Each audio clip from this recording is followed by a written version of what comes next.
from Golestani, our top stories. The Afghan government blames a Taliban-linked group said to be backed by Pakistan for a suicide attack in Kabul that's left more than 90 people dead. Paris remains on high alert as water levels continue to rise. The River Seine is expected to reach 6 meters above its usual level. Gunmen attack a nightclub in northeast Brazil, killing at least 14 people. Local media say rival drugs gangs were involved. And coming up, it's Child's Play, a portrait of the Danish family that's inspired generations of builders.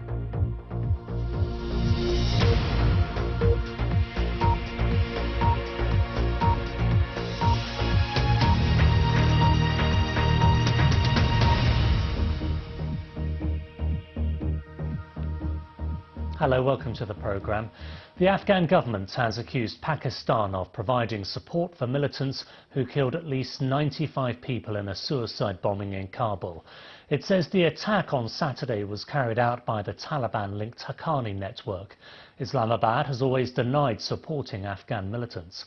President Trump has called for decisive action. It is one of the deadliest attacks on Kabul in recent months and the second capital in a week.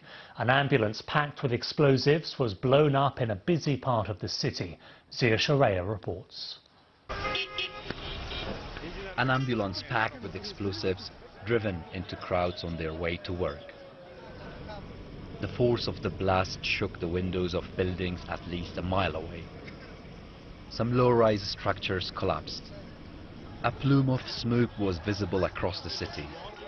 The attacker had driven his vehicle past a police checkpoint, claiming to have a patient inside. When guards at a second checkpoint became suspicious, he detonated the bomb. I was in an armoured-plated vehicle when suddenly there was an explosion. I was in the back seat. My driver was blown out onto the ground and injured.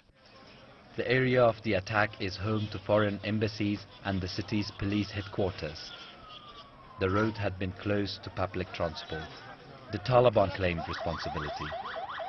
This is their second deadly assault on the city in the space of a week. 20 people were killed in an attack on the Intercontinental Hotel last week. This evening, work was continuing to clear the scene of the latest bombing. This is a very secure area and security is very tight here usually, and the question will be how they got through this far. The Afghan military, backed by US air power, has intensified its campaign to drive out the Taliban from its rural strongholds. But as today's strike proves, they are still able to mount deadly attacks against civilian targets in the heart of the country's major cities. Zia Shahriyar, BBC News, Kabul. The French capital Paris is on high alert with water levels continuing to rise along the River Seine. The country has seen some of the heaviest rain for a century and the river is expected to reach 6 meters higher than usual. Lakshmi Gopal reports. The swollen Seine, still rising. It's expected to peak at 6 meters above its usual level by the end of the weekend. On the outskirts of Paris, some residents have had to resort to travelling by boat, such as here in Villeneuve-Saint-Georges, a few miles south of the city. The water stopped around the tree yesterday, and now it's over here, so it's still rising. In the city centre, the usually bustling river is free of traffic. Vessels are tied up and tourist boats no longer operating, with only emergency services allowed access. The past month has been the third wettest here since records began in 1900, and it shows in the water levels lapping this statue of a Crimean war soldier, Paris's traditional way of measuring the height of the Seine. Though some have been able to turn the rising water to their advantage. Meanwhile, the French authorities have been on high alert, and at a flood crisis meeting, the mayor of Paris tried to reassure residents, saying the current situation isn't as bad as that of 18 months ago. The flood is less significant in terms of the volume of rising water compared to that of June 2016, even if it remains substantial, because currently we are at 5.7 metres and we should peak between 5.8 and 6 metres maximum. The flooding has already forced hundreds from their homes. and left 1,500 people with no electricity. Luckily, my neighbours are here. They bring me food and drink. I'm cold. This morning I had a big blanket on me. Forecasters predict drier weather for the week ahead, but with much of the ground in northern France waterlogged, the return to normal will be a slow process. Laxmi Gopal, BBC News. Let's take a look at some more stories making the news now. And the American casino mogul Steve Wynn has resigned as finance chair of the Republican National Committee amid sexual harassment allegations.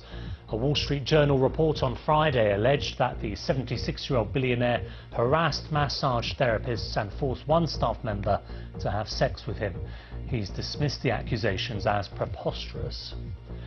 Spain's Constitutional Court has told the Catalan separatist leader Carles Puigdemont that he can only be sworn in as the region's president if he returns from self-imposed exile. The court ruled that Mr. Puigdemont must appear before the Catalan parliament in person and cannot be formally appointed while he's in Belgium. At least 14 people have been killed in a shooting at a nightclub in Brazil. Police say that gunmen, possibly involved in a drug trafficking gang, attacked the club in Fortaleza in the early hours of Saturday morning. Richard Forrest has more. Chaos and confusion outside the Foro de Gargo nightclub in Fortaleza. Police and ambulance crews arriving shortly after the shooting. Eyewitnesses said the violence started after a group of armed masked men arrived in 3 vehicles. Some said shots were fired for at least 30 minutes. One police officer described the scene at the club as a massacre. Amongst those killed were 2 teenagers and one of the injured, a 12-year-old boy. As news of the shooting spread, people arrived outside the club to see if family or friends had been caught up in the horror. Local media say the shooting was a clash between members of 2 rival drug trafficking gangs, but police haven't confirmed this. Earlier this month, 4 people died in a drug-related shooting in the suburbs of Fortaleza. Richard Forrest, BBC News.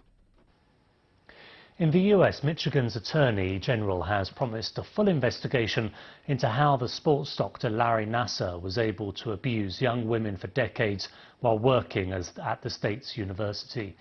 Nassar was sentenced to up to 175 years in prison for sexually assaulting young athletes. The Attorney General, Bill Shooter, said no one at Michigan University would escape investigation. It is abundantly clear that a full and complete investigation of what happened at Michigan State University from the President's office down is required. Now, this investigation is and will continue to be independent. It will be thorough. It will be transparent. And it will be prompt. My department in this investigation will find out who knew what and when, who took action, who failed to take action, what did or did not happen, and what should have happened. Miloš Zeman will be the president of the Czech Republic once again after a tightly contested election runoff. Mr. Zeman fiercely opposes immigration and objects to EU sanctions against Russia. He beat his opponent by a narrow margin, as Rob Cameron reports now from Prague. A narrow victory for Miloš Zeman, the 73-year-old president of the Czech Republic. Relatively narrow, as he put it. 150,000 votes separated him from his challenger. This is my last victory, he said, and promised to be more humble, less arrogant in his second term than his first, though he didn't seem to have buried his hatchet with the media. I'm convinced that not only the intelligence of journalists, but also of some politicians is significantly lower than that of normal citizens. His message that only he had the political experience to shield his country from the perils facing it, first and foremost immigration, appears to have paid off.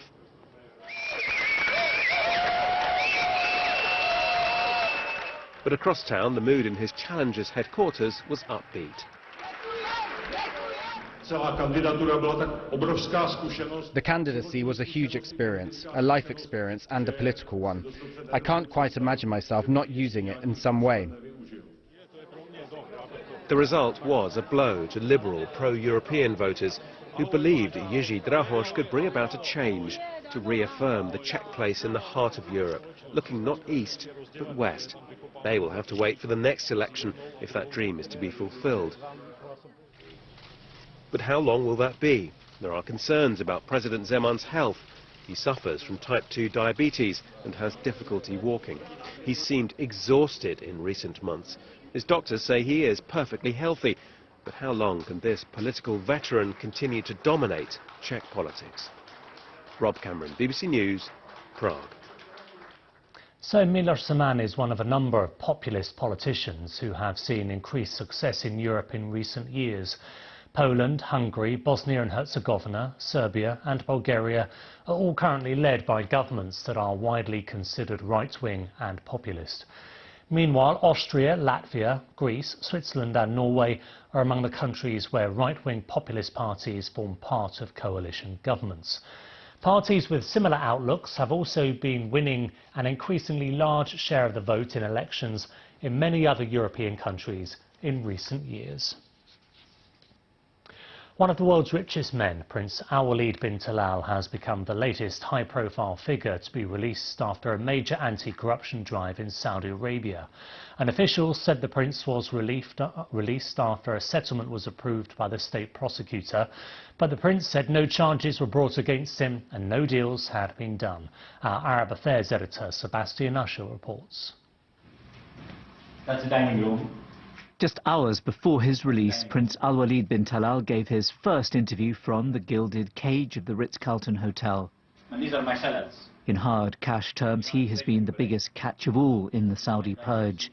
The idea of a man worth some $17 billion being reduced at one point to sleeping on a mattress while bargaining for his freedom has been a powerful one, and it's an image he was keen to dispel as he gave a tour of a suite where he was held in recent weeks. I've been always, all the time here at this hotel, and everything has been fine. You know, I exercise, I stretch, I swim, I walk, and you know, I have my all diet food, so everything's fine. It's like home, and I call my family every day. I'm like my office here. I'm in touch with my office every day, so my private office, my kingdom office, my pontifical entities, so everything's functioning. The Saudi Attorney General has said that 90 detainees have so far been released after charges were dropped against them, while others have reached financial settlements to win their freedom. Around 90 are believed to still be in detention. Some will go to trial. The man behind the anti-corruption drive and all the recent startling shifts in Saudi Arabia is the Crown Prince Mohammed bin Salman. It's part of his ambitious plan to transform the country economically and socially, finally weaning it from its twin dependence on oil and religious austerity, as well as granting women basic new rights such as the permission to drive.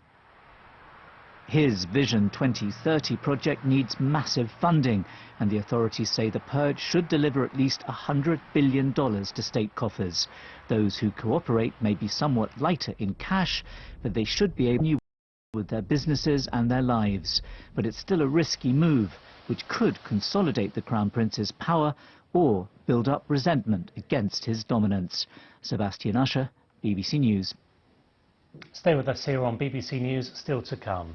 The latest work by the graffiti artist Banksy turns up in the UK city of Hull, but not everyone agrees it's art.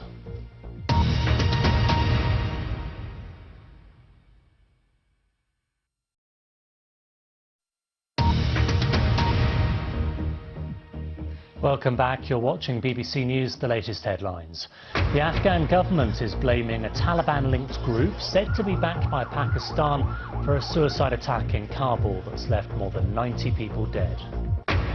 And Paris remains on high alert as water levels continue to rise. The River Seine is expected to reach 6 metres above its usual level. The Irish Prime Minister has said he will campaign for Ireland's abortion law to be liberalised in a referendum on the issue. A vote is expected this summer on whether to repeal an amendment of the Irish constitution which in effect bans terminations. Leah Varadkar has been speaking to my colleague Mishal Hussain.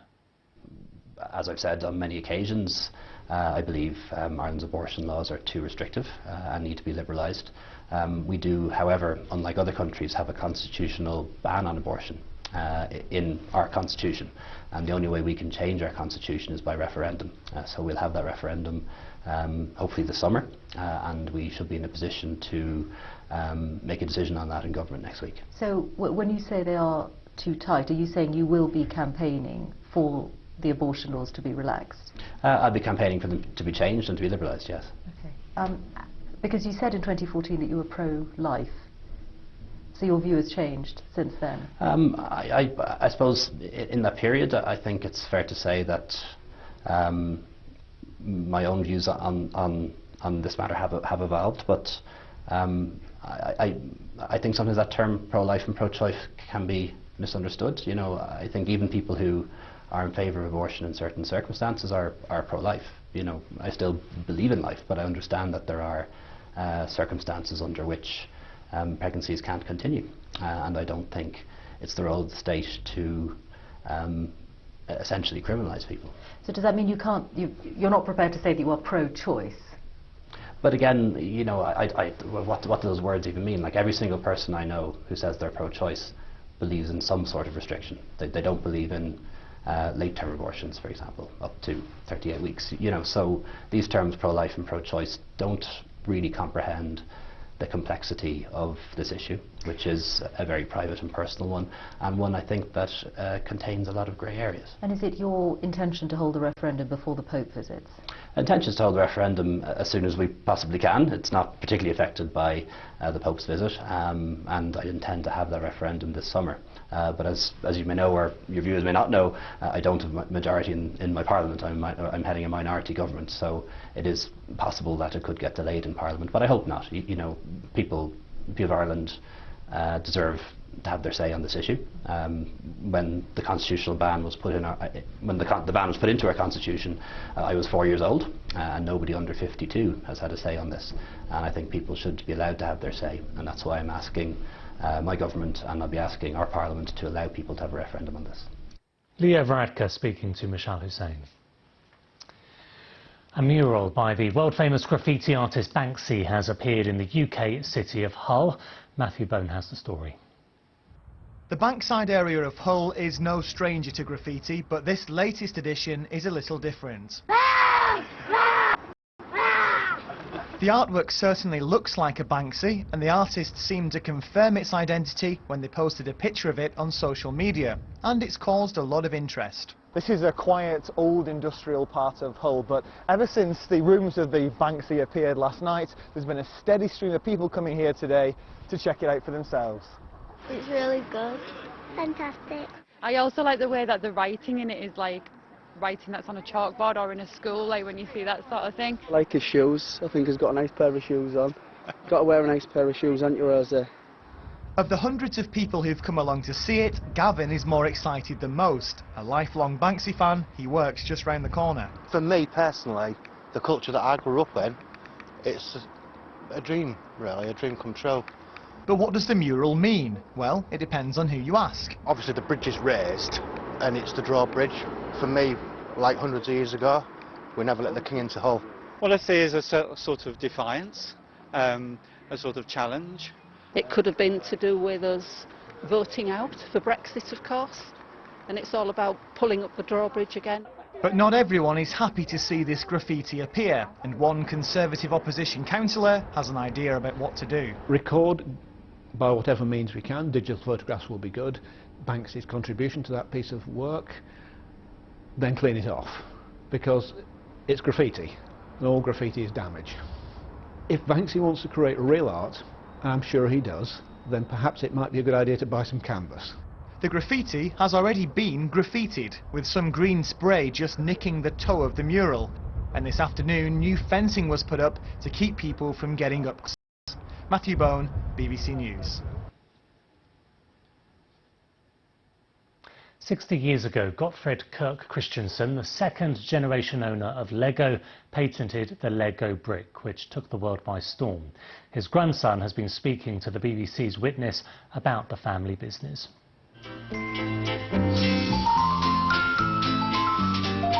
The Billund village carpenter invented them after turning his hand to toy making when there wasn't enough work for him. Now that spare time toy making has developed into a huge Danish export. My grandfather, Ole Kirk Christiansen, was a very happy person. He made a lot of different kinds of wooden toys. For him it was really making quality toys that were good for children. That is also why he came up with the name Lego. Lego means play well in Danish. Leg godt is the abbreviation to play well. After the Second World War, where so many houses had been torn down and so on, and there was this urge again for people to build up. So I think the idea of the basic bricks was really to build houses.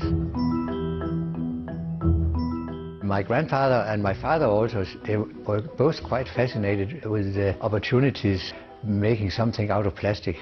It was more considered as a novel material with which you suddenly got possibilities to make many other things that you couldn't do with wood.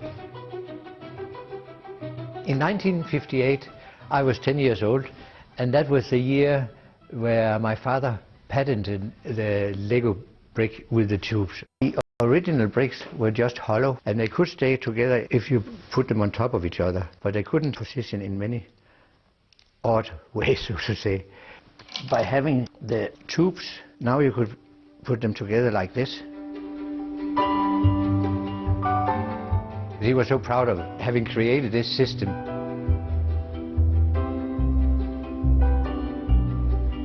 When I came home from school, I often went to our model shop, where we had a few designers already from the early 60s. I think I, in a positive way, probably criticized quite a lot what they did and tried to suggest other things for them to build. I never practiced lessons for the school, basically, so I probably spent 3-4 hours a day, at least. And I was also used very much as a model for the boxes. The local photographer came and took pictures of me and my sisters for the boxes. The little plastic world is finished and open to the public. They call it Legoland. My father thought that there would probably, if he was optimistic, be about 250,000 guests a year. We are having about 1.9 million guests to the Legoland Park here in Billund every year. Then the idea was to create a smaller figure that could fit into cars and houses and so on.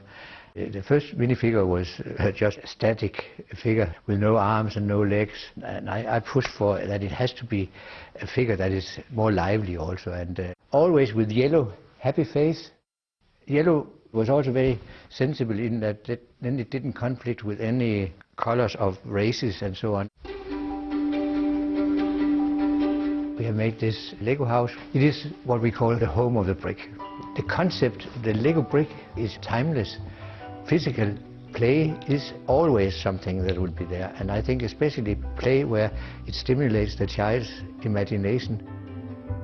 Children have this natural urge to learn and to try out new things. If something works, it's fine. If it doesn't work, they try again. Those are some skills that we actually think should be carried on into lifelong. I mean, we are growing old all the time, but we don't need to grow up. We could still be childish inside and decide when to be serious and when to have fun.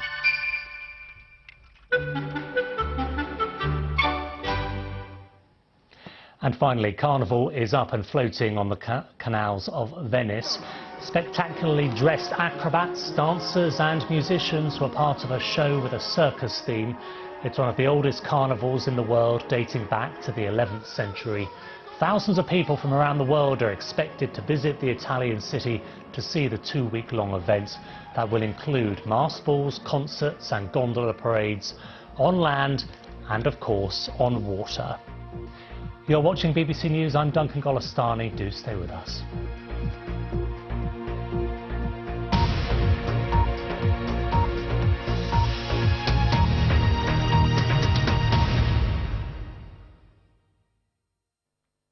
Hello again, good morning. Yesterday we had some rain